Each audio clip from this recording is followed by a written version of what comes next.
New Thinking Aloud is presented by the California Institute for Human Science, Mind, Body, Spirit University, a leader in fully accredited in-person and online U.S. college degree programs in the topics we cover here. Visit their website at cihs.edu.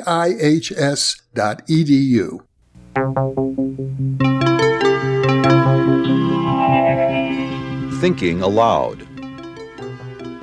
Conversations on the leading edge of knowledge and discovery with psychologist Jeffrey Mishlove.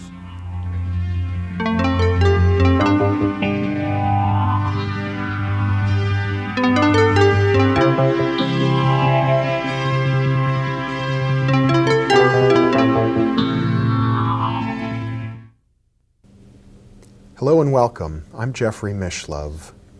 We live in a time of change, a time when the certainties of yesterday are rapidly becoming the uncertainties of tomorrow. The times require that we move beyond the routines of our workaday lives toward a new vision of the future. The times demand that workers and managers, teachers and students develop a new leadership quality, leadership of vision and commitment. And our topic today is leadership from within. With me is James M. Kouzes, author of The Leadership Challenge, How to Get Extraordinary Things Done in Organizations. Since 1969, he has trained over 15,000 executives and professionals. He has served as director of the Executive Development Center of the University of Santa Clara and is currently president of the Tom Peters Group Learning Systems. Welcome, Jim. Thank you, Jeffrey. Pleasure to be here. It's a pleasure to be with you. Thank you. You know, you draw an interesting distinction which seems to be becoming more and more important to people today in the business world and elsewhere, the difference between being a manager and being a leader. Why, can we begin by defining that? Sure. If you look at your hands, Jeffrey, or we have two hands, the difference between managing and leading is between what you can do with your hands and what you can do with your feet. We came to that realization by actually, when doing our research, looking it up in the dictionary, looking up the word manage, and the word manage has as its root the word manos, which means hand. The word lead has as its root definition the words to go, to travel, and to guide. The difference between leading and managing is the difference between what you do with your hands, handle things, control things, type letters, use the telephone, write reports, and what you can do with your feet. Move in particular directions, move in new directions, move left, right, back, forward. The difference between a leader and a manager is the difference between somebody who guides us in new directions towards new horizons and a manager who simply tries to control and contain the way things are. In other words, it seems as if managers, it almost sounds like manhandle the way you use the word, but managers are involved in a steady state kind of system, maintaining the status quo, seeing that business as usual takes place, that things run smoothly, and leaders are moving us forward toward... Absolutely. Absolutely. My favorite illustration of that is a poster that I got from a colleague named Reno Taini, who happens to teach high school and is involved in teaching high school kids about life and leadership, and his wife Randy Dubois, who run an organization called Treetop Challenges Pro Action. And they're responsible, among other things, for helping to develop young people in an organization named Operation Raleigh, which was started by Prince Charles. And in the poster there is a headline, and in the headline it says, "Venturers Wanted." And I said, what a perfect description of the kind of people we want as leaders.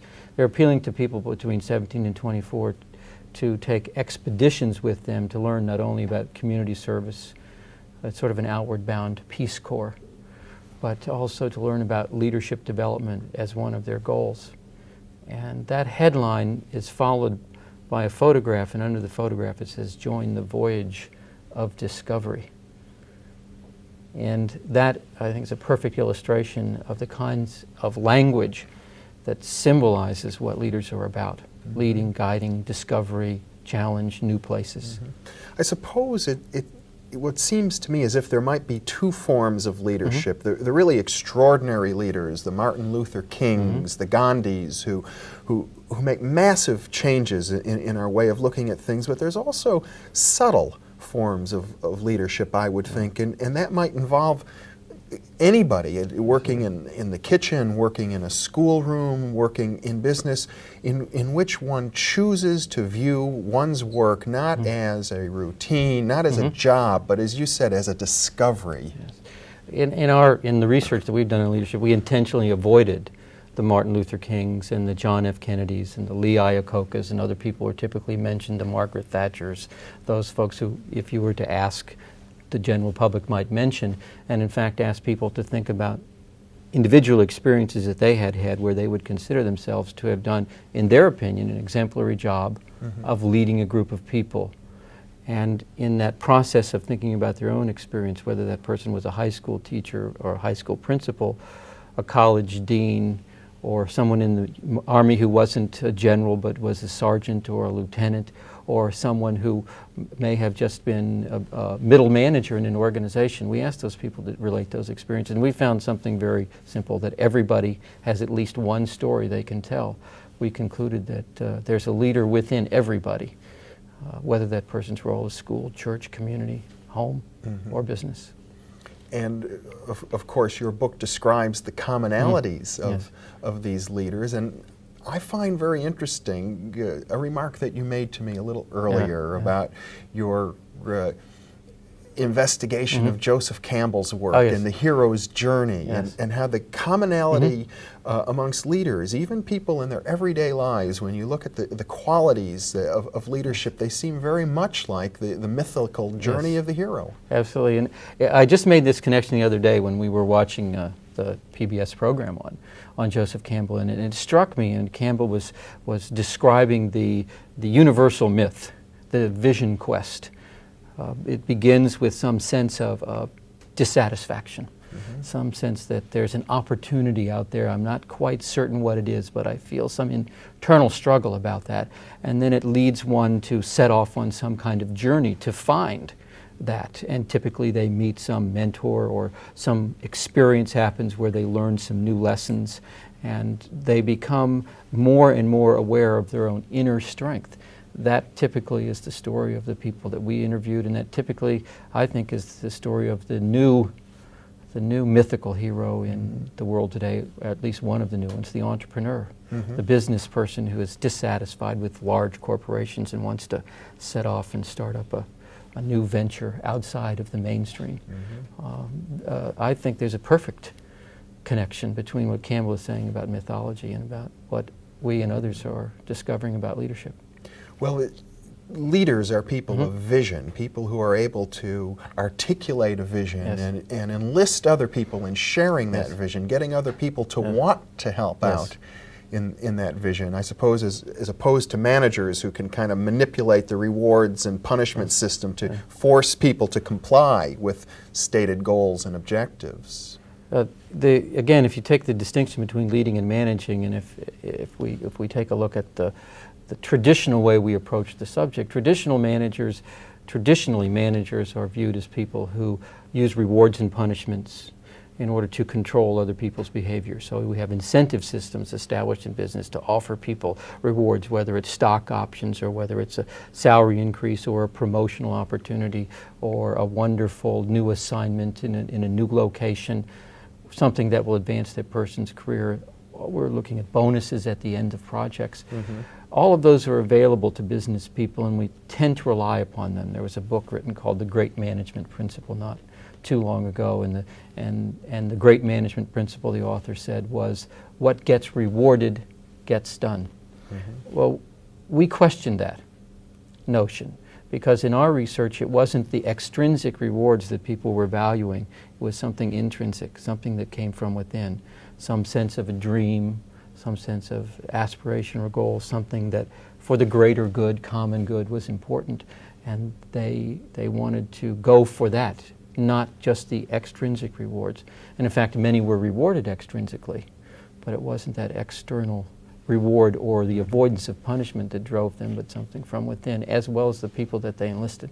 And I guess then the key to finding that leader within oneself is to find that area where we find ourselves intrinsically rewarded for what we're doing. Yes. The research is very clear. If you look at the 500 plus cases that we collected from average folks that would be our next door neighbors, as well as from a few people that are better known, you would find that the nature of that experience has a great deal in common across many different disciplines, many different professions. And that is the nature of the experience, as people identified it, was challenging, exciting, stimulating, rewarding. Nobody ever said, I did my very best as a leader when it was boring, dull, and uninteresting. And what seems to be the motivational force is some challenge, some difficult circumstance, a problem to solve, a discovery to make, a journey to go on. And that's where it begins. You had mentioned leaders are visionaries, they have a vision. But in fact, we found that the process doesn't start with vision.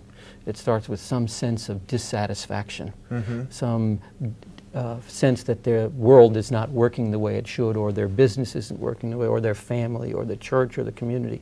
And that what they're attempting to do first is to struggle with the challenge that's in front of them. And then the vision appears or comes to them over time. I like to refer to it. Visions begin as we are driving in the fog. You know there's a mountaintop out there, but you can't quite see it. You know, you can't. It's hidden by the fog and the clouds. But as the sun shines on that fog, it lifts. It's the more you shine, the light, the reflection, concentration, just letting it be for a while and sit there, and the natural light shines on it. It will become evident to you. It sounds as if we can draw on the analogy of the mythical journey of the hero again, it's the journey into the underworld. It's being willing to face what disturbs you, to look at that darkness squarely and to shine the light on it rather than to kind of run away. Absolutely, absolutely. Any person in a leadership role has experienced some crisis in their life, whether it's Martin Luther King, who had to face people who were threatening to him when he was at the seminary, and he felt the urges to attack and fight back. But again, by reading Gandhi and understanding that Gandhi had a similar experience in his life and wanted to fight and fight back, his dedication to his nonviolent philosophy was even strengthened, and he was self-assured in that process. So it's directly facing it, looking inward and dealing with that, or looking outward and having to deal with your enemies, your protractors, the people who don't necessarily agree with the direction, and being able to feel comfortable with yourself. One of the quotes that I enjoyed the most in your book, The Leadership Challenge, was you said, you know, an engineer has his slide rule, a computer professional has his computer, but the tool of a leader is himself or herself. If you're thinking again about anyone who has to give from within in order to work with other people, that's their only instrument that we have.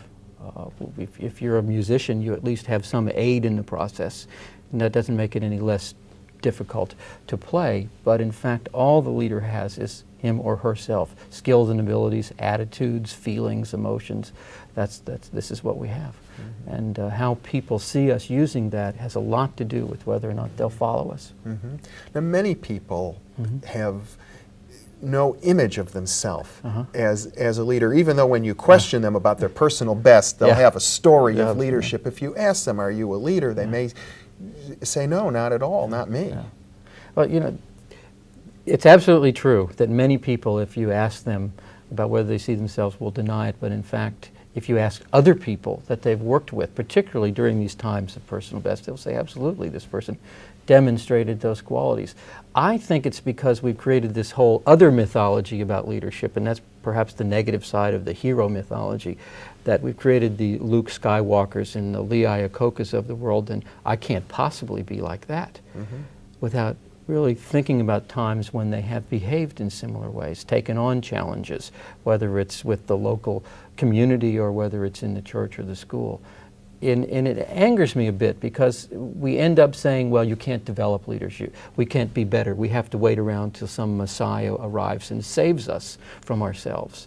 In fact, our belief is that most people have demonstrated these, and we would do well to believe more that we can develop leaders, because if we believed that, we would spend more energy to do it, and in fact, all of us would be better off if we believed that we could develop ourselves as leaders.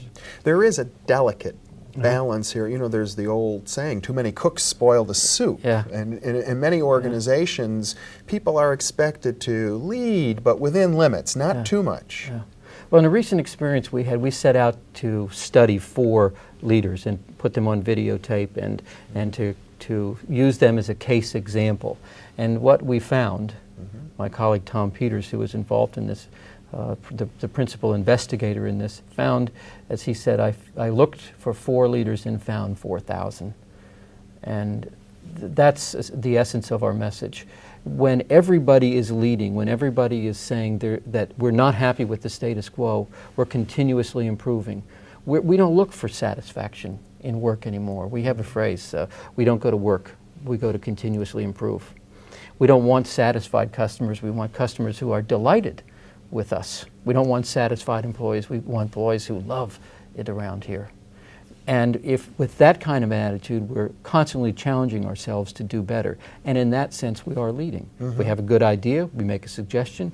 It may challenge the way we're currently doing things, but at least we can share that idea, that vision, that dream, that hope with others, enlist them in it, get their support, be an example to others, encourage other people, and in that process we're leading. But there are many factors, however, in our culture, and particularly in the way organizations are structured, that tend to mitigate against leadership. Absolutely. Well, in our research we found something very interesting. When you ask people, superiors, what do you want from your leaders when you look up or you look out for leadership, what do you want? And they said, we want people who are honest, competent, forward-looking, and inspiring. And then we asked those same people, what do you want in a follower? And they said, well, we want people who are honest, we want people who are competent, but we want people who also are cooperative and dependable. So we want vision and change and newness and dreams and hopes from leaders, but from followers, those same people don't want those things. Those are much lower on the list. What they want are dependability, loyalty and cooperativeness. There is a tension there. We create organizational systems that tend to get people to submerge their desires to make this a better place, the world a better place. And we make it possible only for those in charge to be in control of the vision or the strategy of the company. And so you're right, we do create systems, we create procedures, structures that mitigate against people learning to lead and taking the lead. Well, are you suggesting that this is unhealthy, or that we don't need to do this, that there's another way? I'm suggesting that you can do everything perfectly as a leader and still get fired.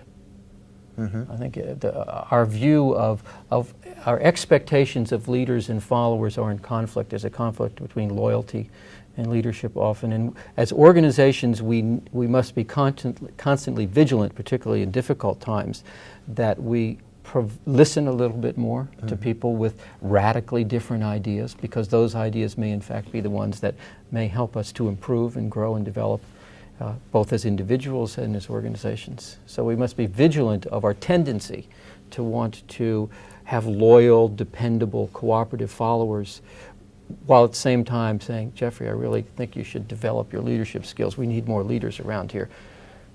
We may not mean it, by our actions may demonstrate otherwise. It seems to me also that there is a balance that one has to maintain in any position between maintaining the status quo, between getting the routine jobs done that need to be done, and at the same time challenging the status quo. And none of this ever suggests that we don't need people who manage well. Ideally, and this is a clumsy word, but we need both managers, leaders, and leader managers. The ideal world would suggest we need people who are good at both, because there are times when we want to maintain stability.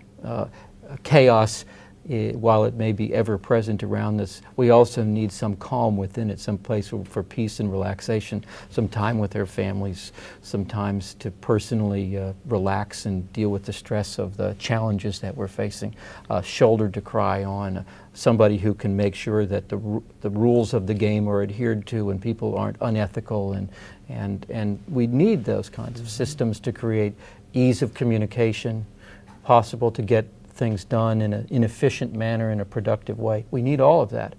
But we also, particularly in these chaotic, changing times, need someone who's willing to say, you know, the way we did it last year is not necessarily the way we ought to be doing it this year or next year or the year after that. Our direction is we're veering away from the destination we ought to be headed, or the world, the situation has changed. The wind is blowing from a different direction. We need to tack, we need to move.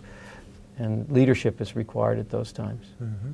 You know, we often think of leadership with adjectives like tough-minded leadership, strong leadership, and you've suggested in your book that one of the most fundamental qualities of leaders is love. And sometimes it almost feels a little funny for us to be dressed here in suits and ties and talking about love. Talking about love. There's some wonderful stories, and one of the things that was most intriguing to us was how frequently people would say, well, I love what I do, and we would kind of dismiss it, and people would say, you know, I really love these people, and we would dismiss it because of exactly what you're saying. There's a person in a coat and a tie talking about love, and we thought they were using it not literally, but metaphorically. And in fact, the more we heard it, the more we paid attention to it. And I remember reading a quote from Vince Lombardi, of all people, who talked about that love and compassion are what make organizations strong. He said, I may not like everybody I work with, but I love them. He says, love is mental toughness. And here was a football coach of the Green Bay Packers talking about it. And then we'd hear a story from General John Stanford, general in the United States Army, 2 tours in Vietnam, helicopter pilot, weightlifter, can swim the bay in the coldest of days. And he says the secret to success in life is staying in love. We had to pay attention when people are talking like that. Leadership is not an affair of the head. It's not something you do by thinking about it hard. You do it from the heart. And when your heart is in your business and your business is in your heart is with your family or your community or the people who work there, then you get extraordinary things done. When it's a mental exercise, then it doesn't have the compassion. Leadership is about emotion, living, breathing, bleeding human beings. And when we're with living, breathing, bleeding human beings, love is absolutely required if we're expecting extraordinary results. That's really quite a powerful statement. I feel very touched. It touched us. Mm-hmm. It's the kind of thing that we didn't expect, but the most unexpected is the most joyous parts of the discovery. And this whole journey with the people the 500 people that we interviewed and the several thousand that we've since surveyed. You know, it's interesting because in studies of leadership, it's hard to find a quality, a characteristic that will predict who will be a good leader, who will be a bad leader. And some people seem to be extraordinary leaders, and yet you might say they're bastards in a way. And yet I suspect it's this quality, this ability to love, that can make even a nasty person into a good leader. That Vince Lombardi, for example, I believe him and everybody who was on his football team when they had a reunion of the Green Bay Packers football team that won 3 championships and Super Bowls. When they had a reunion and those guys got together, and there's Jerry Kramer, I believe, who wrote in his book about that reunion, and he said that we truly did love each other. Now these are 250-pound tackles for the Green Bay Packers talking like this.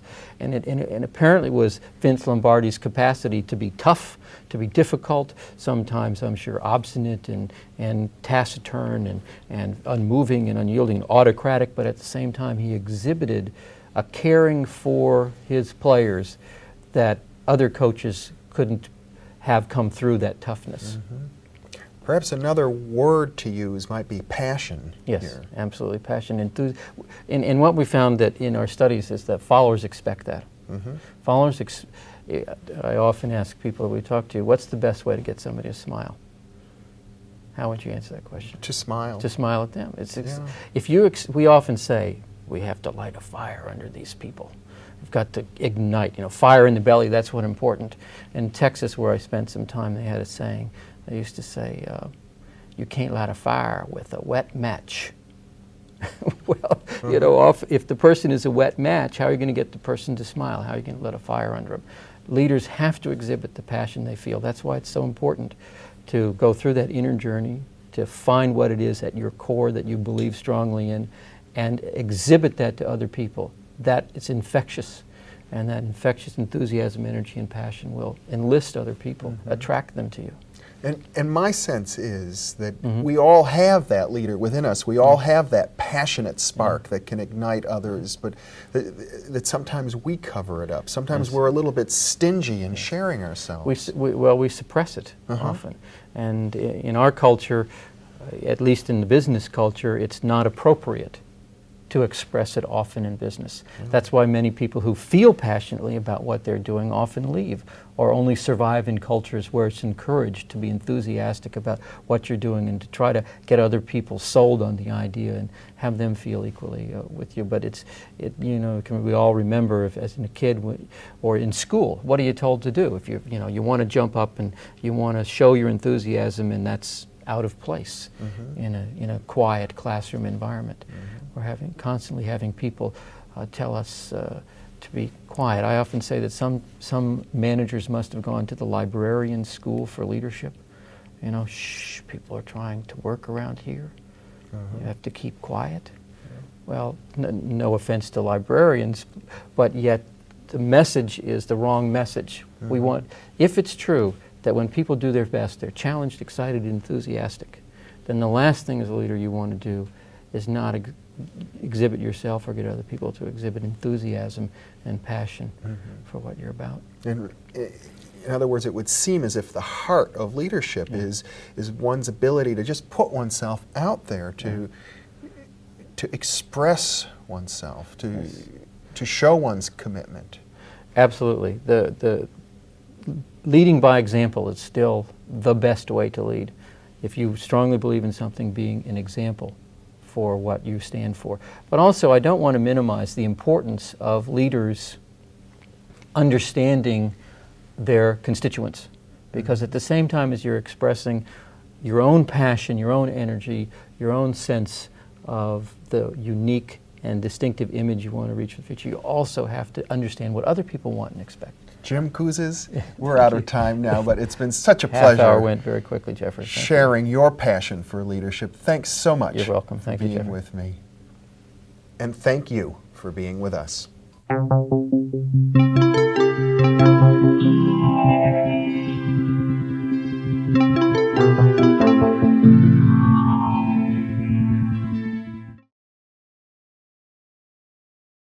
Book 2 in the New Thinking Aloud Dialogues book series is a tribute to parapsychologist Russell Targ, celebrating his 90th birthday.